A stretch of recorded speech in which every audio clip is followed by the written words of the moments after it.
Poupées, toupies ou encore jeux vidéo, ces jouets ont peut-être été mentionnés un jour dans votre lettre au Père Noël. Si c'est le cas, cela signifie que vous n'êtes plus vraiment un enfant.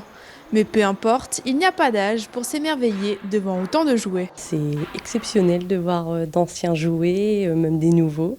Et les enfants sont ravis. Et j'ai revu des Barbie, le docteur Maboul, quand j'étais plus jeune. Super cool. C'est vraiment très sympa comme musée, c'est pas la première fois que je viens. Ça fait quoi de revoir ces vieux jouets qu'on n'a fait- plus vus depuis longtemps? Ça rajeunit pas.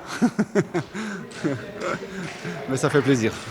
Ouvert depuis 1993 et aménagé dans un ancien cinéma de quartier, le musée du jouet expose actuellement plus de 1000 pièces. Un réseau de trains s'étend sur l'ensemble du dernier étage, alors que plus bas, des chambres d'enfants sont reconstituées. On y retrouve aussi une collection de peluches et des jeux de construction.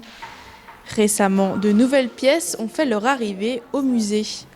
Un colmarien a prêté 200 jouets de sa collection qui ont donné jour à une exposition temporaire. L'occasion de découvrir l'histoire de l'aviation civile.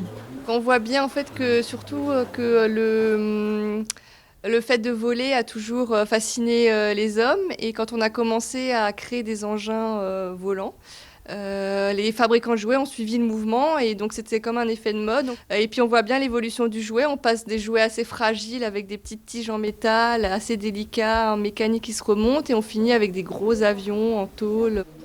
L'exposition Histoire d'avion est à voir jusqu'en septembre 2020 au musée du jouet de Colmar.